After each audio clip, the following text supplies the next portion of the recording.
Serial Killers, Supernatural and Murderers presents When Horror Movies Kill. The team dares to ask the question Hollywood won't: are horror movies truly fatal, or just cursed? We've uncovered chilling research, terrifying coincidences, and real-life deaths that shadow your favorite films. The evidence? Disturbing. The stories? All too real. The conclusion? You decide. Join us live on Facebook. Jump into the chat, ask your questions, and witness what happens when the line between fiction and fatality disappears. This Monday night, where fear meets fact. Only on All Access Network Television. Hey, what's up, Tom? What is going on? It is There's Monday Gwen. night again. There she is. Oh, what a last few days. It's been crazy, peeps. Blaine? Yeah. What's up, brother? Hey. Yeah, I'm glad he's watching. So it's been a crazy last few days, as you guys know. My significant other, Stacia, she has an internal pacemaker, and she had just had surgery a week ago to try and help out a few things. And we happened to be at an event at Haunted Hillview Manor in Pennsylvania, and she wasn't feeling well, and the pacemaker went off, and she dropped to the ground. So basically, when a pacemaker goes off, that means your heart stopped, so you died, and it fires up and brings you back to life. So crazy moment. And knowing Stacia, how strong she is, once she knew it went off, she started laughing. So we really look at it. I don't know if you guys follow me on Facebook, but I did put a post up. You know, how many people do you know die at a hospital for the criminally insane on the Day of the Dead and come back to life and laugh in the face of the Grim Reaper? Yeah, that's Stacia. So that's quite crazy, but you know, it's been a very stressful few days. I'm glad I'm on here with you guys so we could talk about other stuff instead of a crazy night. We've got a crazy topic. Yeah, I want to get into something different, and I'm glad for all the prayers everybody's been giving. She's doing much better, so we're not out of the woods yet, but she's doing great. Great. Glad to hear it. Happy to hear it. She sure will. Bless her, bless her, bless her. Yeah. So glad she's tough, and here we go. Boom. Yes. Thank you. Thank you. There you go. Yes. Thank you, everybody, for praying for her. She's a wonderful person. It's a great friend. Yeah. Wow. And that is kind of crazy. She goes to a insane asylum, haunted insane asylum on Day of the Dead. Yeah. And dies. What's up, Raven? Comes up laughing. On the Day of the Dead, and does that? Heart goes in the V-fib, shocks her, brings her back to life. Yeah. The thing that she was excited about is she got a helicopter ride from Pennsylvania back here to Cleveland, Ohio. I have it on video. There's easier ways. I know, but you know me, knowing that she's okay. And I had, of course, videotaped the helicopter ride. So those of you that are part of Wardruna saw that helicopter ride that I put up. So good. So that was fun. And Blaine is watching. So yeah, he said, I thought you saw it. Yeah. Prayers for Blaine Rowan continuing to heal. Yeah, he had an amazing announcement that he doesn't show any sign of cancer, but he is still healing. So everybody, pray for our family, Blaine, Stacia. Yeah, we've had a lot of stuff coming here to the end of. Thank you, Raven. A lot of stuff, even with Raven. Raven had a scare too. These are all people that are very important to us, part of the network, just part of our friendship circle. So a lot of stuff going on. Prayers for everybody. I'm actually at the point, I'm not liking the end of 2025 very much, but I am excited for 2026. And I know a lot of people are. A lot of things that we're planning, and it's going to be very exciting. End of the year, but the coming year I think is going to be big for a lot of people. So. Yeah, it will be. Yeah. And tonight we've got an amazing show. Last week we had the great James Stokes on, who is not just an actor, but he's also, Jason Voorhees. He's been on Stranger Things, but he's a producer and director. And so, it was great having him on. His message about anti-bullying was right on time, right on track, and I hope everybody was touched by that. If you don't remember it or you didn't get a chance to see it, go back and watch it. Yeah, It's on our exactly. on all of our timelines, as well as on Instagram, Right. YouTube, and things like that. So please, reach out to him, show him Yeah. support and love, because that, it takes a strong person to stand up against bullies. Yeah. Um, Well, better yet, come and ask him questions at Salem Paracon on November Yes. 15th in Salem, Massachusetts. Make sure you go online, get your tickets ahead of time. I think if you get them ahead of time, they're a few bucks cheaper than the door. So take advantage of that. So you'll get to meet him there. Maybe get a picture with him, put his mask on for you and make that exciting. But from what we know is he's very grateful for anybody that comes out to see him, and we'll sit with you and stand with you Absolutely. and get that all done. What a great guy. he's Great down to guest earth. last week. Yeah. He's Perfect. a very down to earth guy. So Yeah. here we are talking about serial killers that have influenced our horror movies. Now we're talking about horror movies that have brought into supernatural experiences for the cast, even to the point of death. So we went from one degree and we're swinging it back around to the other. And man, have we got some information for you. I made just a couple of short videos, and the videos are not the movies because that is copyrighted. It's just a quick list, and then we'll break it down for you of what we can experience, what we're going to talk about. There's just so much. So, haunted horror movies that kill. I sounded like that guy from what is it, that sword guy, from what is it he does, a Forged in Fire? He goes, it will kill. Yeah. So horror movies that will kill. Yes. Nice. All right. Yep. Oh, thank you, Raven. What a sweet message. You're so sweet. Yeah. And you guys, let me throw this out there Paracon. for Raven, if you guys don't mind, on her show tonight, which is after this. It's at 9:30. It's going to be Meet the Host. So you get to find it. And she asked me to interview, and I said, of course. My gosh. Nice. And it made me blush, and I'm blushing now. But yeah, you get to find out about Raven. So that'll be awesome. Right. You know who's on next week on Raven's podcast? Yes, but I can't remember. Do I know him? Do you? Nanya, you? It could be me, and it could be Mr. Charles Rosenet, and get you guys. Oh, nice.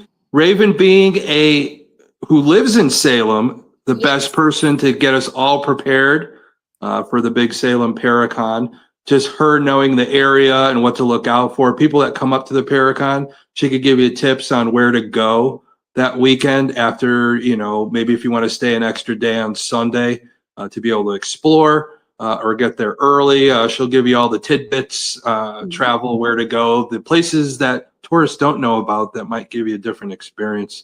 So that'll be fun, and we'll get y'all ready for Salem Paracon on the 10th. I think we're going to be on the 10th. That's what it is. So. I think it's the 10th. It's next Monday.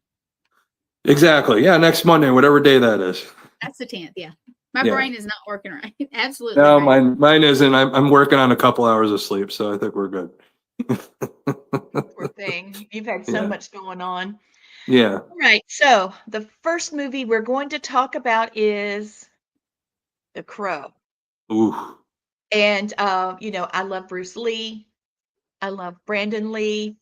Two beautiful, deadly men taken out filming, taken out the same way.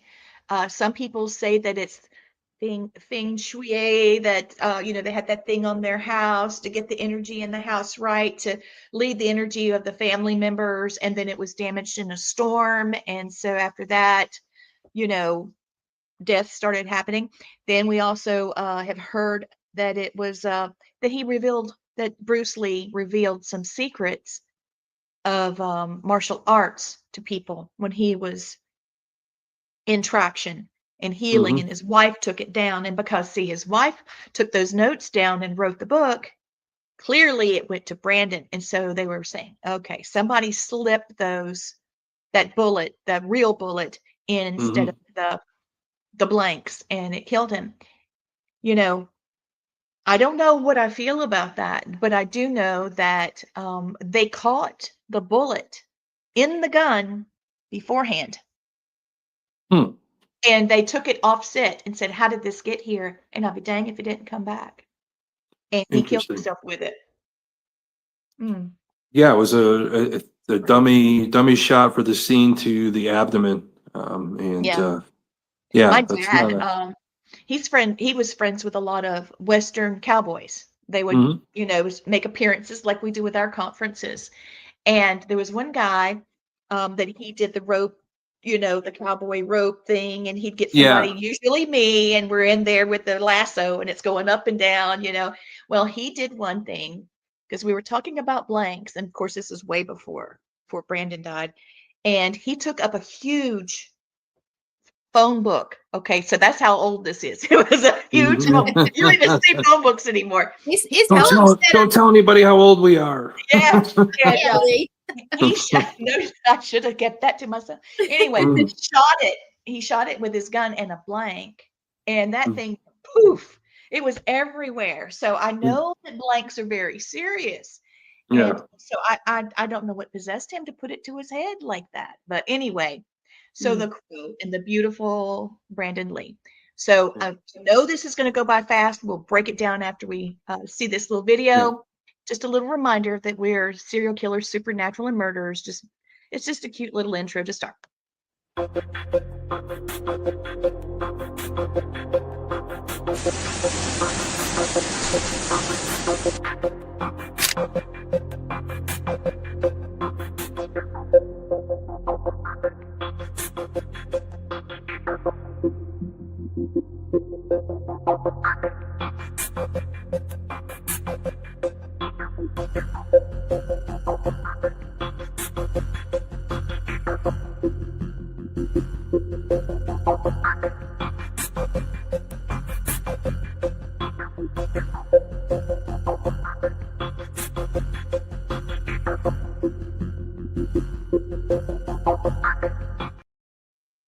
All right, so this huge list of all the accidents that happened and things that happened to people that were stunt doubles, people that had to step in and be him because they were putting the face over the top of the body so that they could complete the movie. Yeah. Unresolved spiritual. The producer was saying that this was a spirit that had unresolved issues because Brandon died and he said he would die like his dad, and they were the same age. Oh, that's right. Yeah. So there's a lot to all of that. But then afterwards, the actor that accidentally killed him, he did not do well after that. He just, it was so much on his heart because he never meant to do that. Yeah. Fun Boy was his name. And you can tell the difference in him. And I know that when this happened, it was sort of a pinnacle of the movie where he was, the crow was overcoming Fun Boy because Fun Boy was the one that actually killed the two of them. All of them did, but he was the one that was the worst. And so, yeah, but he just fell apart. I mean, you can see it in his face trying to act. Can you imagine trying to film with the same people that filmed him shooting someone? How horrible, and then of course, let's talk about Bruce. He was filming. The camera folks caught his death, just like they caught Brandon's. And, and Brandon's sister started with martial arts, and the Hollywood rumor is that Mama said no. Mama said, I've lost two of my loves of my life. I'm not losing you too. And so she went on and had a normal, not star-studded life. And, good for her. but she was every bit the athlete and a martial artist as her brother. Yeah. Well, that's where a lot of it comes in. We look at all these actors and they get into the Hollywood, they get in the silver screen. The I wouldn't say with the Lees, the need to look at me kind of thing. What kind of energy do they put out there to get the ability to be in a movie? They always call about the going to the crossroads and making a deal with the devil to have fame. You have to answer to that is the lore. That's the other part of it. Is that them dying both at the same time and answer to the lore, especially in their culture. Yeah, that's one of those things. And the thing is right before they filmed, I don't know if a lot of people knew that there was a voicemail that went to the production team that said bad things will happen if you continue to make this movie. So it was one of the big things for The Crow. So that's another part of what happened on that voicemail. Was it true or not? You know, a lot of people have said it was, but yeah. And then bad things start happening. That's a little crazy to what occurred. What was the other thing? Is some guy got electrocuted, really severe burns. The electrician, hurricane came through and ruined the set. So there's delays and yeah, you name it. Some truck just somehow caught on fire. Like you saw, there's a huge list of stuff that happened during The Crow. But I always question, you know, the intent that you put into a movie, the dark side of it. Are we creating that energy on the set for these things to happen? Is the topic something that we're putting energy with a group of people doing a production? The potential's there on the supernatural side of it. What are you awakening something? Right. I think the commitment that the actors have to have in order to portray these roles has a bit of unintentional casting, like being able to cast their energy out. The guy that plays Fun Boy in The Crow ends up being a serial killer on Criminal Minds several times, and he was a regular on Supernatural. Wow. And he was always the bad guy. Hey, Stacia. There she is. Yeah. Hey, watching from her hospital room. God bless you, baby. Yeah, I miss you, honey. Yeah. But I really question that stuff. I know we're going to talk about a few of the other movies that were kind of cursed during them.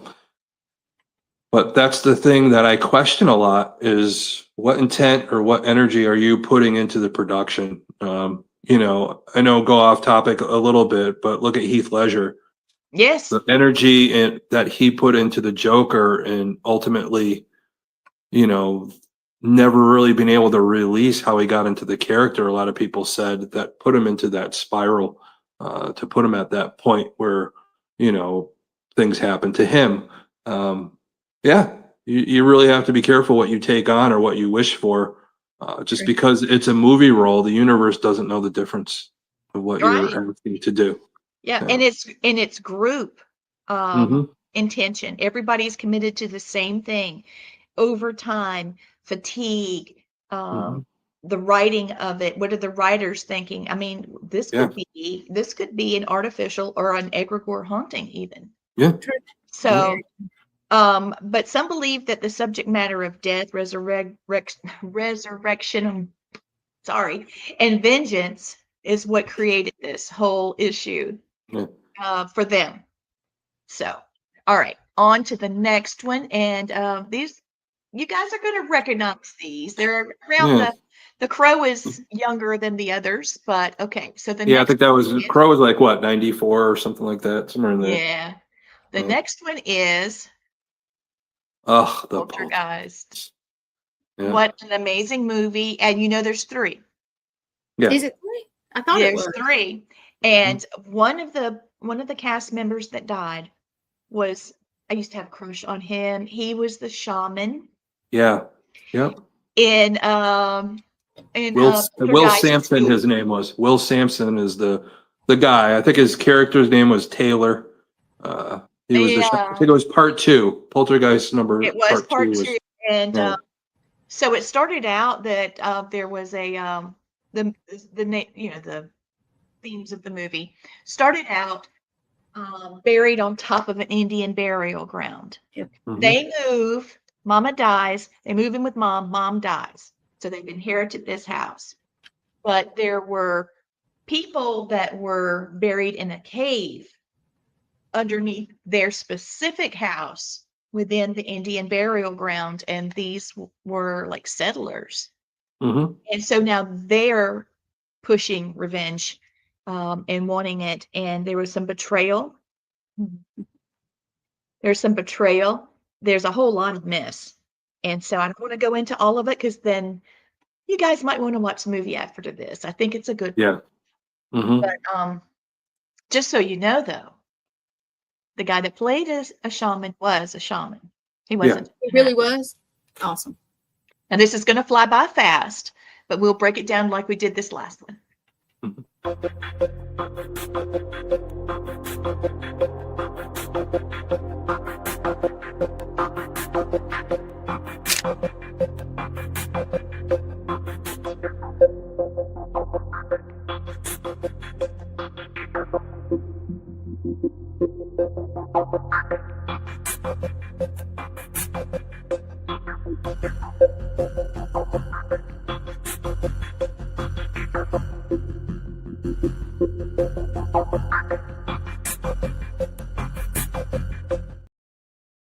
All right. Like I said, it was fast. That beautiful child that played Carol Ann, she died. Yes, she did. And it was something, it was some bizarre thing. She was misdiagnosed. She was. She had her pipes were clogged up. Yeah. She had oh no, I gotta look it up now. So she had an intestinal block. They thought it was Crohn's disease. Yeah, they misdiagnosed it, and she went into shock and all that, and rushed her to the hospital. But it, pretty much perforated, and that's what ultimately killed her. On why they had her on the operating table. So, crazy, because potentially what this girl could have brought to the industry, as what they say, or just what this girl was, from what I found, it was so intelligent that what she could have brought to the world. That's sad. Yeah. Lee, do you have a picture of her? I do. What I found, I'll put it right up there. She was born in 1975. She was born in San Diego, California. Okay, she played Carol Ann Freeling in Poltergeist in 1982, and then in 1986, and then in 1988. And that was when Poltergeist 3 was released. In 1987, when they finished wrapping it up, she started having flu-like symptoms, and her legs and feet were swelling. And like you said, she was misdiagnosed with Crohn's disease, but they were giving her medication and cortisone injections, and they didn't know that it was a congenital intestinal stenosis, where she had a narrowing of the intestine. And like you said, bless her heart, she got sick at home. It was Super Bowl Sunday. Oh, wow. And she was rushed to the hospital because she basically collapsed. Yeah.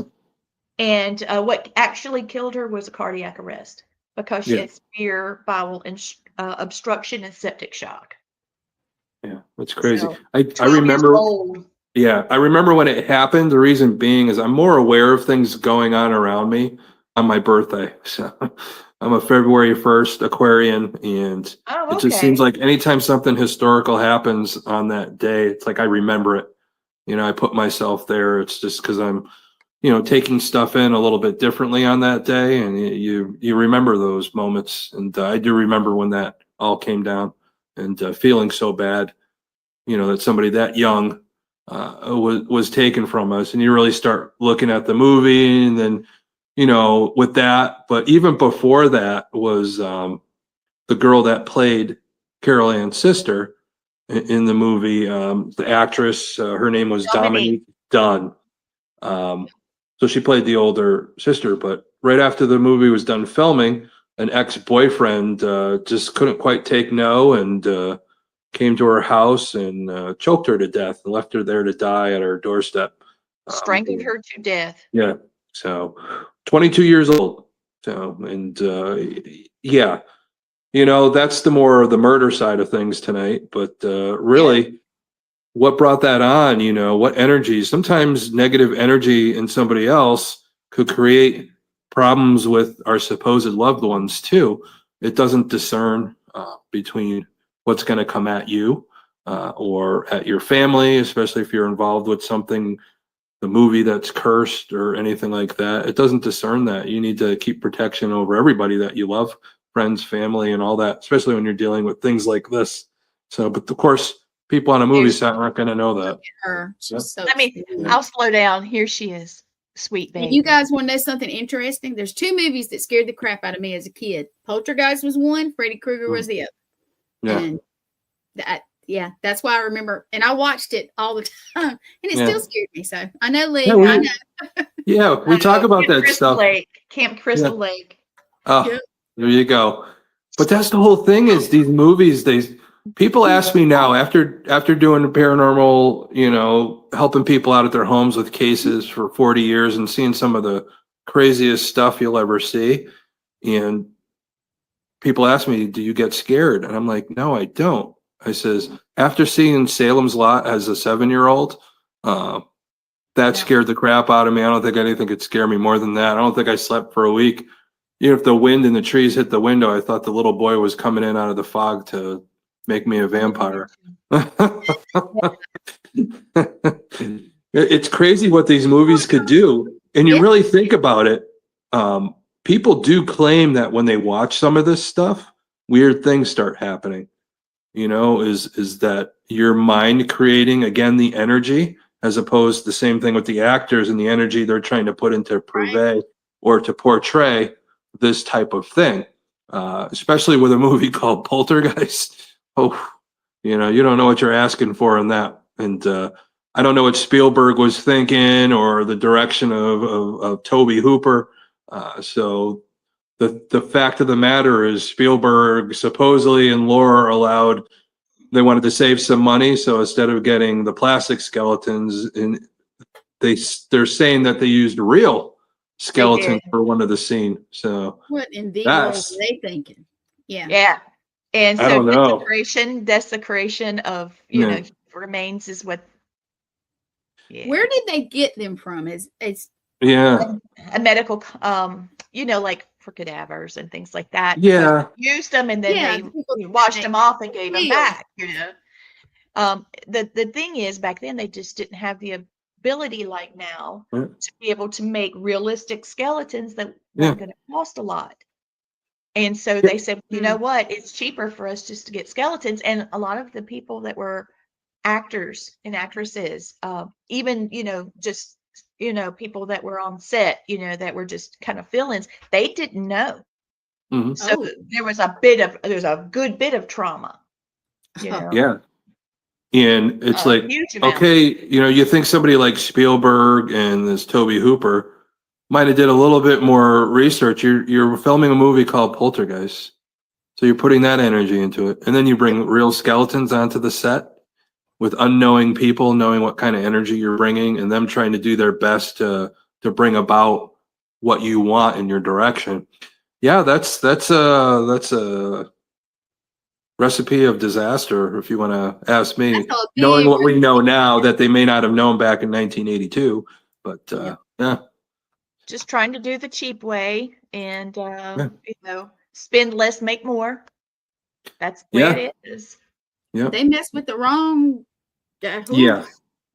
So, but there's all kinds of things that happen. I think there was a prop that malfunctioned on set, and one of the child actors was nearly choked to death.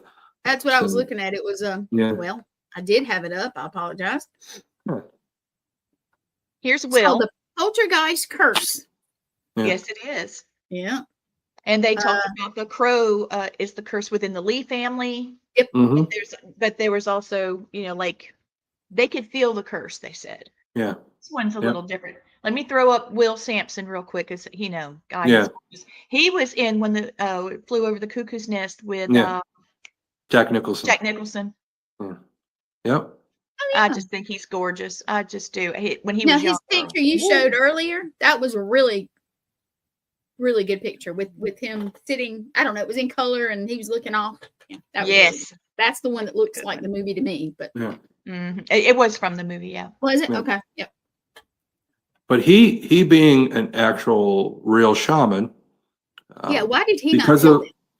well, the thing is, I don't know, but on the, I think it was part 2, he actually performed an exorcism on set because of a lot of the energy going on. If anybody's going to feel it, a shaman's going to feel it.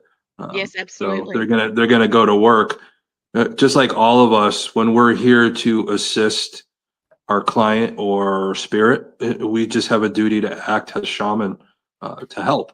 Within that, allowing us to help. We're not going to push ourselves on anybody, but when they know and they're desperate, they do call out. The spirits call out. So that's when we have to act. So that's kind of what this Will Sampson, I think, did. Probably felt that on set and decided that it was the best interest for everything at that moment to do that. Yeah, the one that really got me, one of my favorite characters, probably the scariest MF you'll ever see, was Julian Beck, who Yes, played bless the him. crazy Reverend. So people talk about who's the scariest character you ever seen. Nobody says Freddy or Jason or anything. They go, yeah, the crazy, Reverend from Poltergeist. That was scary. Well, Yeah. So from the day he was born, he was scary. This guy freaks me out. And yeah, he actually had cancer.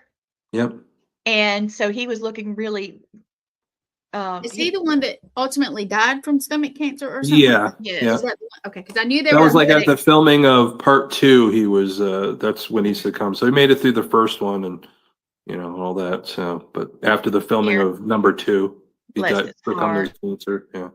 He had stomach cancer and Mhm. he had beat it. And then he did the movie and then it had come back. And that was it. Let me show you his picture. Oh yeah, oh yeah. Yep. Bless his heart. I I just hate agree. that. He's creepy. Oh yeah. You didn't have to. The guy didn't even have to put any makeup on. Be scary. Mm-mm. So Ooh, that's So- the ultimate character right there. So Well, Yeah. let me tell you there's some more that I uncovered after we talked. Okay. So Yeah. Dumb Pete Dunn, we talked about Dana and she was strangled by her ex-boyfriend. Yeah. Heather O'Rourke, bless her, the little girl that died Mm-hmm. of congenital intestinal stenosis, right? Julian Beck, who was this man, stomach cancer. Will Sampson, he had it was His kidney failure. it was a heart and lung transplant. Yeah. Oh. And he was doing great. It was post-operative kidney failure. Yeah. So it just came back on him. Lou Perryman, who played a Pugsley character, he died. He was murdered. Mm. Brian Gibson, who was the director of Poltergeist 2, died. And it was a rare type of cancer that just took him out. Zelda Rubinstein, who played Oh, Tangina, yeah. she died of mysterious causes. Nobody ever figured that out. And then Tobe Hooper, who was the director of Poltergeist, died. Yep. Yeah. But there were a lot of untimely deaths that were a part of it, of other people, that worked on the set. Yeah. There was a tragedy. Richard Lawson, who was he was one of the main characters. I think he's the dad. I'm pretty sure he is. He was supposed to get on U.S. Air Flight 405, and his seat got bumped, and there was an accident, and right where he's sitting, it would have killed him. Wow. And he narrowly missed that. So yeah, it's pretty bad. Really bad. Whew, you guys ready to go to the next? I don't know. That's a lot. And if you Well, guys that's the thing is, movie, go see it. So go watch. yeah, it. just everybody out there. Again, one of the warnings I like to give out is just be careful of your intention. Yep. Just be mindful of it. Keep yourself protected. I know we're talking about movies right now, but really, you put enough energy into something, especially on that topic. A lot of these movie people don't realize is they could create something that they may not have an understanding of, and these things could happen. I tell people all the time, just especially working with clients, people ask me all the time. I've had cases of demonic infestation and things that had to be done. I don't talk about them specifically anymore, because the reason being is, as a shaman and knowing energy, if you give it life again, it will come back. Yes, So it will. we avoid it. So it's the same thing. A fire, take its oxygen away, it goes out. So why would you give it oxygen again if you want it to go out? So that's the best way to really put it. So anybody out there playing with paranormal, don't understand yet, probably the best thing to tell you, be careful of your intent, and be careful of giving things oxygen, and that could burn you very badly. So, all right, next movie. I'm telling you. Okay, so just a quick recap. We started out with movies that kill, and we dug into The Crow and the Lee family curse. Yep. That affected everybody, and infected one guy to the point where he could only play bad guys after. Poor man. Yeah. And we did the poltergeist and all these people that died and all these strange things that happened, and The Exorcist. That's the worst of them all right there. That still creeps me out a little bit. Yep. Still does. Yes, it does. Yes, And the sounds, the thing. Okay. My skin is just crawled. Ooh, yeah. Wait till I tell you about the sounds. So that's another one right there. We'll get to all that. This is going to be the rest of our time on. We'll probably be taking it up with this movie and everything. Yeah, because there's so much to it. This is going to go by quickly, but remember, we're going to break it down. So here is our info about The Exorcist.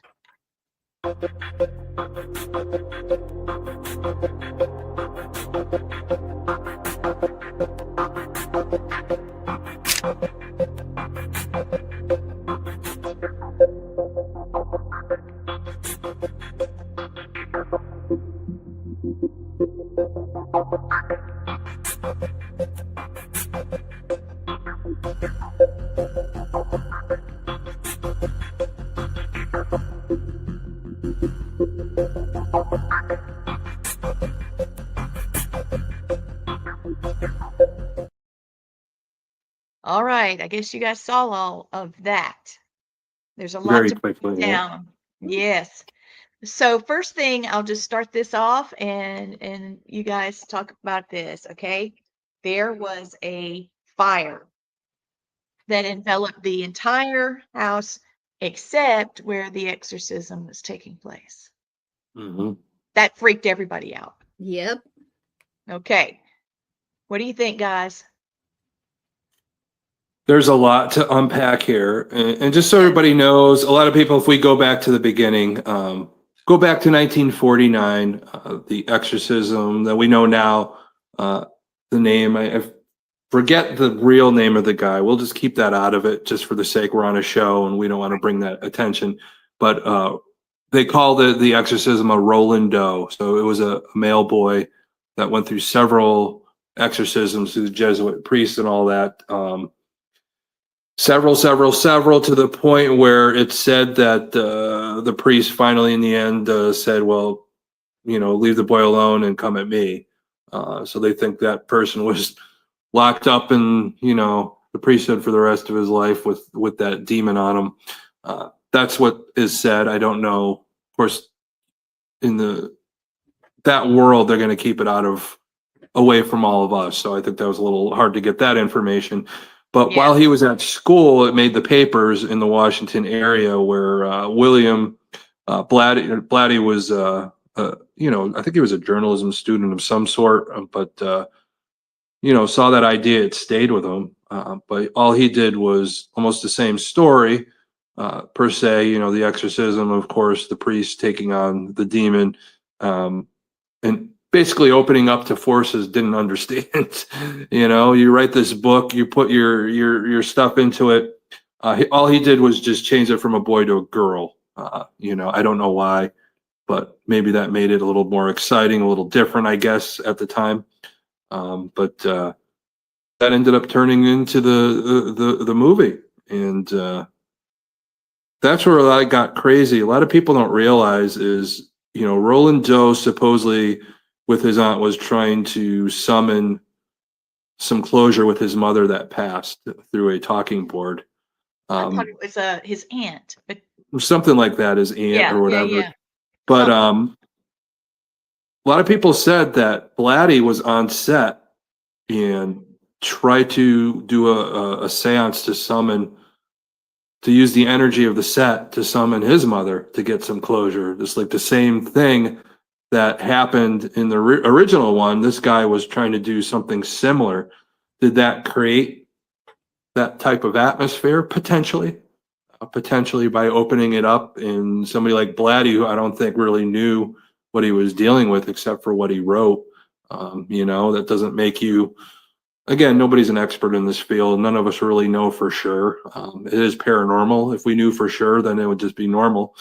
So we're always at the chase, yeah, we're always at the chase. We don't know anybody out there that says they know exactly. I just, thanks, but no thanks.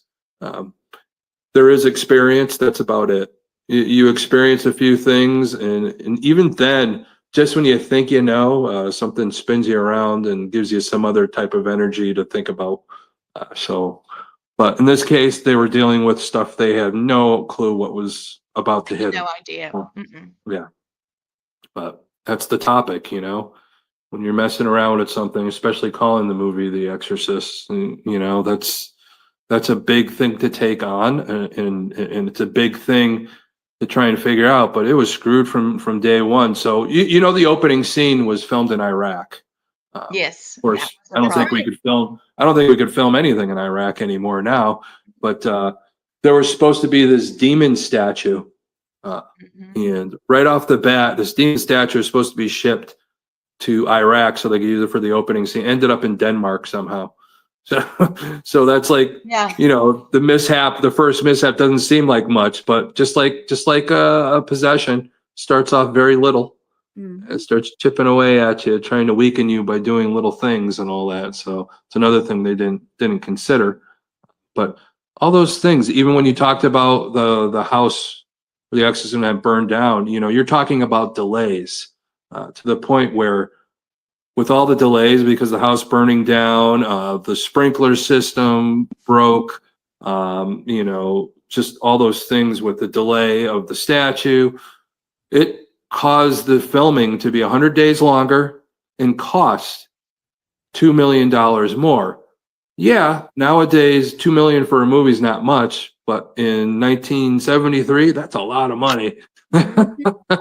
So that's a lot of loss, and I know they made it all back because a lot of people had to see the movie twice because they left in the middle of it throwing up or passing out, from what they say. But a lot of people did. So that was that's another problem. Yeah, because they said that people were fainting and puking and just overcome and just had to leave. Even deaths from watching it. Yeah. Oh, yeah. Okay, so here's the first one. I got a little slide we can pop up to slow it down a little bit. Okay, because there's so much. All right, so here's the fire. And Reagan's bedroom was the only part not damaged. And there was a lady, Ellen Burstyn. She was It's the mom. She played the mom. Yep. Yeah, and then she had a lasting back injury because she was yanked back during a stunt. And so that was bad. And then Linda Blair had a back injury from a faulty rigging. And then Jack McGowan, who played Burke, he died of the flu. Yeah. Before the release. Yep. Okay, and then the mother, Vasiliki, she died, natural causes, but it was very sudden. And then there were two other cast members that died. There was someone that lost a baby. One of the employees, their wife was pregnant. She lost her child. All kinds of crazy things that happened. There was a cherry picker that malfunctioned. It's just a bunch of stuff. And so they said a blessing. After the mishap, a priest had to do that to calm everybody's nerves. This is the first one. Okay. Oh. And so that's when the cursed film reputation started. William Friedkin talked about the curse. on tour to the press. Yeah. Okay, so then there was a real life murder in the film. Paul Bateson, he was convicted of murder. Crazy. So yeah, there's that one. Okay, that's number one. You covered most of that, but here's number two. It's not quite as long, but it's still extremely bad. Okay, so it was reframed in 2025. Okay, so this is The Heretic. This is the one where the creepy man Julian and my crush Mr. Sampson. This is where they were.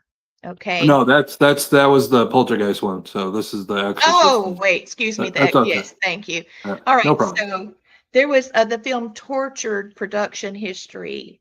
It was lumped into cursed discussions at that point because it's the curse. It's the curse, isn't it? They had illness. They had to stop filming at one point because everybody was sick and it was running through everybody. They had casting issues. They had general production problems. And, the director was like, I really regretted doing this. So there's a whole lot of, it was just forced, I guess you'd say. Yeah. And here's the third one. So the studio mandated an exorcism and reshoots. Okay. William Blatty's Legion Fateful Cut had no exorcism, but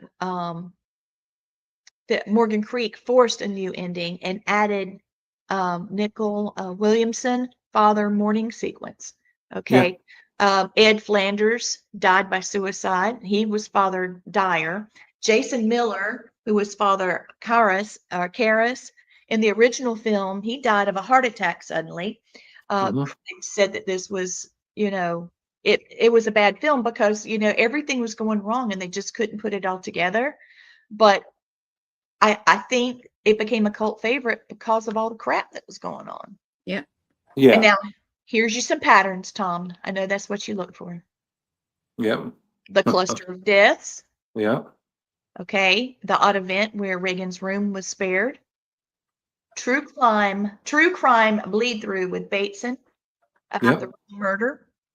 And then the sequel, Chaos and Supernatural. Creative interference. They said that there were pictures of her and they were so distorted they had to refilm it because it looked like it was something supernatural superimposed over her face. It probably definitely was. Again, you're putting one of the most sacred rights in religion when somebody is dealing with that one side of the yin, the yang, the evil, the good, that battle. You're creating a lot of energy and you're putting that into this movie. You never know what you're going to get. Even you're talking about all the sicknesses, them being over in Iraq at the time, back then, what is it? Half the crew, they said, was sick. They all had, some of them had sunstroke, some of them had dysentery. One of the guys lost his toe. Another guy lost, a thumb. Yeah. He's not hitchhiking, but, Oh. And he can't do the, what is it? The dance, with the. We're showing our age again, people. There you go. Yeah. Oh, I've got one more slide. This important parts. Okay, here we go. All right. So we have the fire. There was a dark, oppressive feeling, playing with something they shouldn't be, like you just said. Double exposures of the little girl's face and one reel. That the director said this is unbelievable. This is even possible. One report said the production reportedly experienced extraordinary misfortune among support staff and crew. The assistant cameraman's wife died. A janitor was murdered.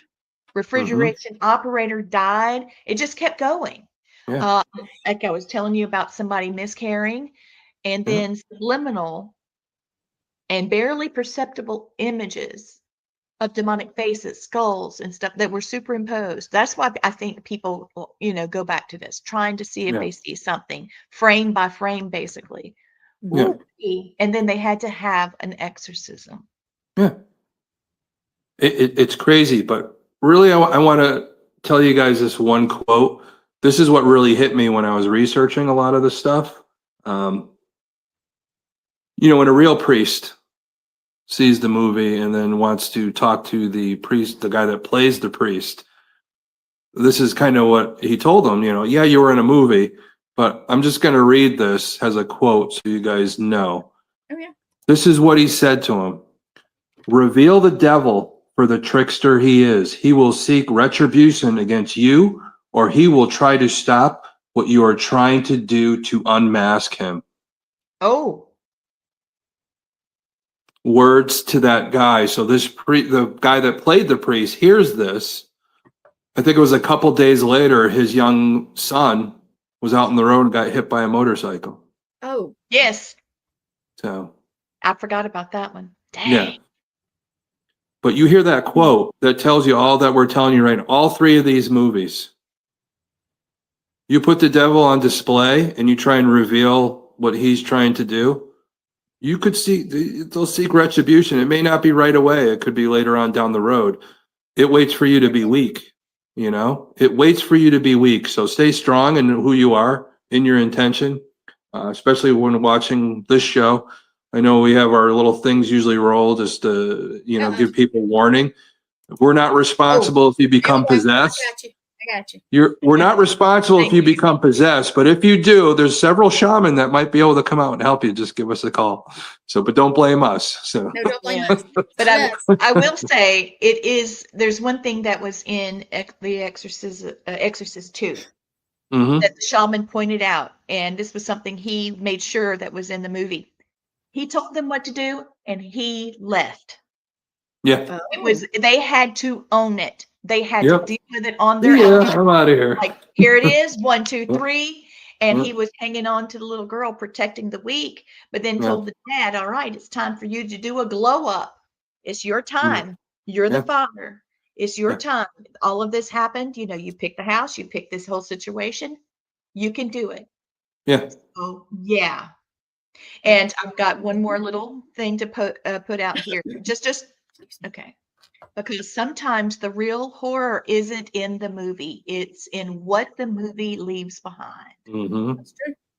Yep. Just so people know, in the spirit world, as you see, they don't have what we have. They don't have watches. They don't have time and all that. We're always looking at time.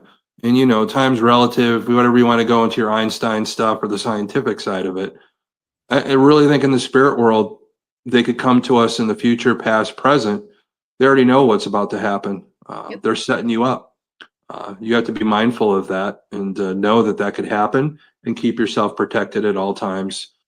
Just with your daily protection as you wake up. That's what we have to do as sensitives, as shaman, and anything like that on a daily basis. As you could see, we're talking about this stuff. You could see smoke coming. I'm burning candles. I'm burning everything. I'm keeping my circle, my intent going, and what I believe in and what I believe helps give me the energy to keep me protected. And I always constantly have prayers going off in my head, especially talking about this topic. When you've experienced it for real, you don't take it lightly. Just people out there, don't play with this stuff. I know my mentors have went on tour talking about this for years, and that's how I met them. I continue saying that stuff because it's true. Once you have experienced it and know what it could do, you don't wish it on your worst enemy. So stop playing with this stuff. Anybody watching, be mindful of your intent and what you're putting out there. Don't do something that you don't know anything about.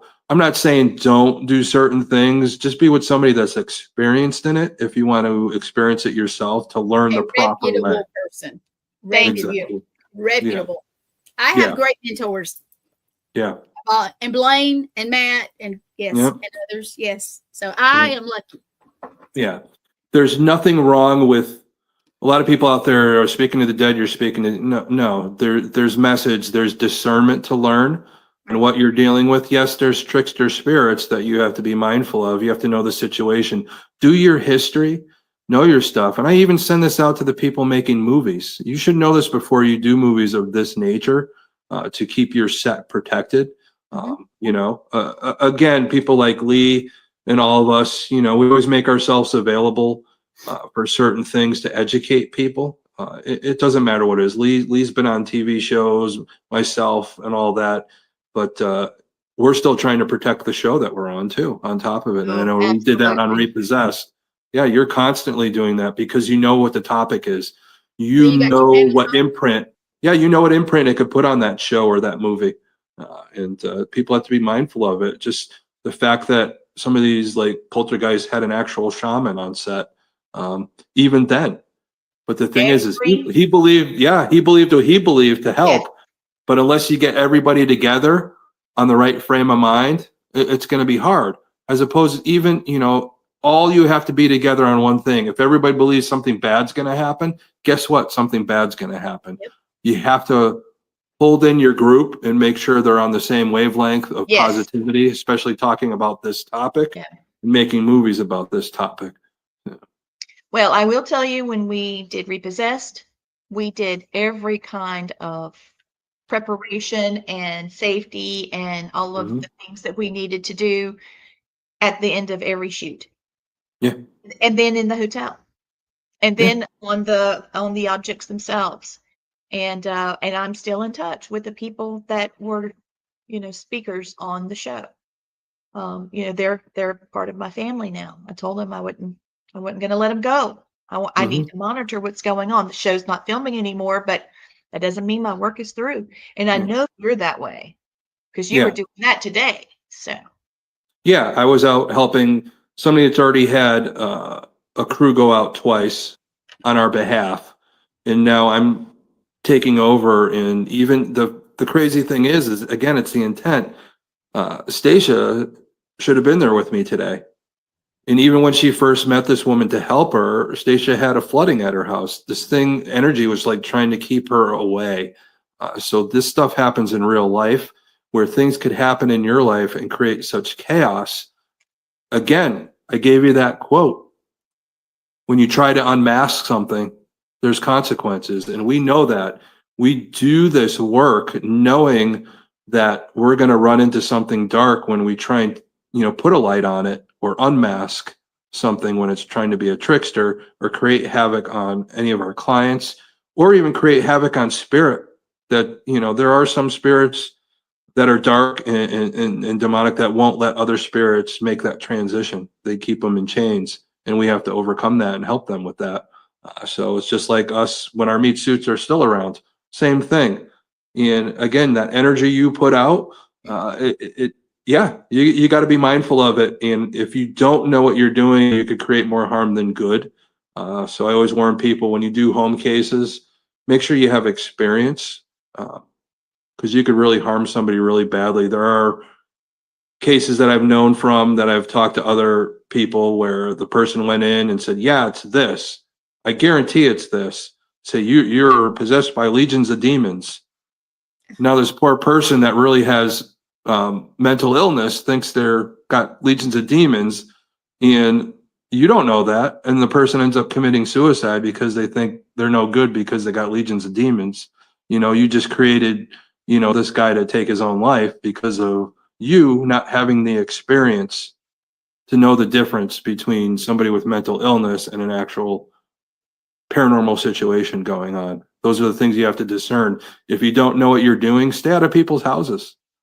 That's the thing is if you want to learn about this stuff, be with somebody that knows what they're doing. Go to these places that have experienced people there to show you how everything works. Be mindful of that. Don't think because you saw something on TV that you could do it. I don't watch a heart surgeon and go in and try and do heart surgery the next day. That's right. People look at this, oh, that's easy. I could do that. No, it's not. There's a lot that goes into this. There's a lot of time. There's a lot of trial and error, unfortunately. But, even me, after 40 years of doing this, I'm still learning stuff because there's no any solution.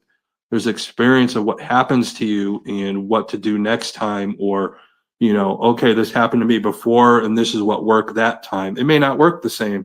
You're dealing with different energies sometimes, but those are the things that you have to discern and be prepared for and have that experience before you try and put your opinion into somebody to help them.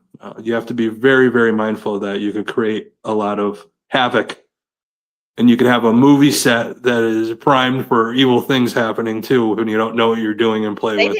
didn't take any precautions, and No. look at this mess. Yep. So, well, So I'll get off my paranormal soapbox now. So, but Some people need to hear it though. They really yes, do. people need to hear it, and also this is what we do when we talk about serial killers and murderers. And now the supernatural, Yeah. 'cause looking at it from the other lens compared to what we usually do. We have to let people know that there is a risk that evil does, evil exists, okay? And this is fiction. What we're talking about with these movies, it's fiction. But when you take fiction and everyone has the combined effort of extreme emotion and extreme commitment, it attracts. Just like your body, there's a such thing as laughter therapy. Yeah. And your body doesn't know when you're ha ha ha and you're making yourself, you start that way with the breathing and then you end up laughing. Your body doesn't know it's not real. And you still have the emotions and the euphoria of laughing. Yeah. It's just the same way. It works the exact other direction. So let's all be careful about what we are allowing into our hearts. If we are identifying with evil, and it's one thing to play pretend. It's another thing to enjoy things that are a little gothic or a little bit dark, but it's something totally different to want to embody these things. It's something.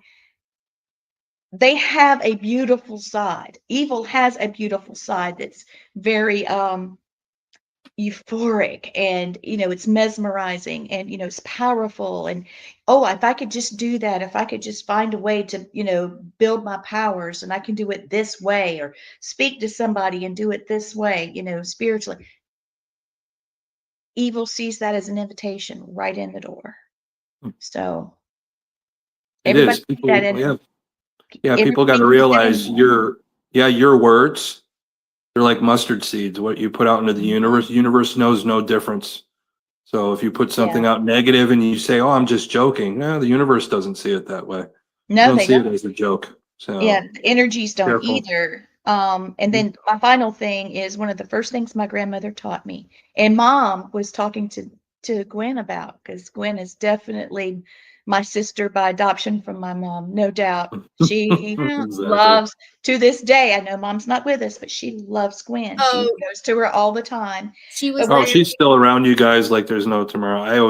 I feel her all the time when I see you guys together, especially. Oh, Yeah. she loves Gwen. And what do I wear? Every day. I know Mom's ashes. With the fairy cross that Lee gave me. Always. Yes, Nice. I Always did. together. And that one was given to me when I got when I got my little juvenile, because you get your name, and then as you grow into an adult, then you get a different name. And so I Nice. gave my first cross. It's a big thing. It's a coming of age thing. I'm gonna cry. Yeah, you mean that much to me, Gwen. And I want you to know, Mom and Mama Jenny both said, yes, you can see spirits talking to everyone. You can see them, you can hear them, but you have to test them. Yep. Mm-hmm. You have to test yourself and test them. And that's one of the reasons why we all went in together. And I need to get you to help me with, so you think your kid's psychic too. I've done the first one and I rewrote it, but this time we've got to talk about protection for parents, and how children can protect themselves, and what discernment means. Because we were talking about, toddlers through middle school. Now it's time for us to go, when they get of age, it's time for something else, because certain things come to kill and destroy. Yeah, it's really big with children when they hit their teen years, when they're going through Puberty. the hormonal changes and all that, because again, your gifts don't discern either sometimes. And that creates even more of a protection that you have to do to help your children with that identity issue too. So, yeah. Thank you, Marla. And you are right. always make sure that you're covering your bases and know that Close you're it out. protected. Always Yes, close it out. always close it out. So last thing I'm going to say, because I know we're past 9 and Gwen's got to, jump back and then get ready for Raven. But I just wanted to say we came searching for proof of curses, and we found patterns that refused to die. And death on set, tragedy off screen, maybe horror isn't make believe. And maybe it's the door that just should never be opened. So if you're looking at something, make sure you know what you're looking at, because sometimes there's a price to pay if you're not protected. And that's why we're here, speaking into your ear. Pay attention, and we love you. Don't forget about the things we were wanting you to pray about, please. Please continue to heal, pray for healing for Blaine.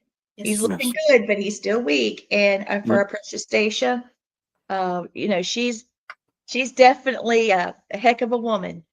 But we all need to be praying for her that she is able to get on the other side of this illness. She's going to. Yes, she will. Yeah. But She'll she's be been fine. through so much. She's been through so much, and I'm ready for that to. But that's what happens when you're so spiritual in who you are and how much good you do. Bad things come at you like that. And she's overcome a lot in her life to make sure that she brings the goodness and the healing to the people that want it, no matter what. She's a tough woman. So that's quite a commitment. So, I find her very, very honorable for doing that. And you too. Yeah. And Gwen, you too. You went from saving people as a medic to, helping spirits and bringing. And look how much I've grown in just years. I'm so proud of you. But that's the big thing. Yep. Gwen, you've had a lot of great people in your life, and I'm glad that you are an individual now in your own thing, and we're always here to support you no matter what. And I'm glad that I've seen you grow quite a bit myself in just a matter of just a little bit of time. And I know you're a little more newer to the paranormal side of things. So, and I'm glad that Lee, myself, and Matt, and everybody that's been in your life. Yep. Yeah, Blaine, of course. And Blaine, Stacia. yes. Yeah. Always. Yeah. Yep. But and not just them. I have tons of other people who just even I if know, they don't know. but I'm glad you're doing your thing. You're doing your thing with confidence. There it is. And that shows. And you and just your whole face and your demeanor over the last year has morphed into a beautiful woman that you already were. Thank you. And you can make me cry more. Yes. Geez. And she's so healthy. Yep. She's so healthy. Not right now, though. I'll tell you, honey, if you're out there sending me a little good energy, because I got a knee issue from an injury and I have just been under the weather since I got home. Me too. Yeah. Well, there's solar flares. Yes. Solar flares. Thank you, Fatigue, sleeplessness, anxiety, vivid dreams. I got all that. I got all that stuff. I got all that stuff, but all of us need. We need to huddle up. We need to circle up, not huddle up. We need to circle up, and we're better together. Don't ever forget that. Always. Well, not a lot of time until we all circle up together in Salem. So just make sure. I am so excited. I am. There's going to be so much palpable energy up there. I want everybody to come out and experience it, especially the fact that members of Wardruna are going to be there, on top of our horror guests like James Stokes that you guys met last week. Make sure you come and meet him. James Murtaugh. He's a big dude. He's a big dude, but he's got a heart of gold. He'll give you a hug and squeeze you. Yeah. So, a lot of the paranormal people, I sit there. I love to talk to people. I know I'm running the event and being part of the event. But I want to meet everybody, anybody that has questions. That's my thing. I don't do a lot of home cases anymore. Just the really ones that people can't unravel, which I'm dealing with now. But I pretty much retired from all that unless it's an extreme case. But I like to educate people on it. And I'm just glad that all of us are able to bring that, especially with this platform, especially what we talked about tonight. Hopefully that resonates with some people that are a little bit newer in the industry to really discern and be mindful of what they want to do in this industry. I'm not telling you don't not be in it, but take precaution. So Well, all And right. speaking of Salem, I do want to play the video before we go on. Yeah, we'll play all of it. Good Are idea. you ready? You ready? Yep. SalemParacon.org. Yep. All right, here we go.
All right.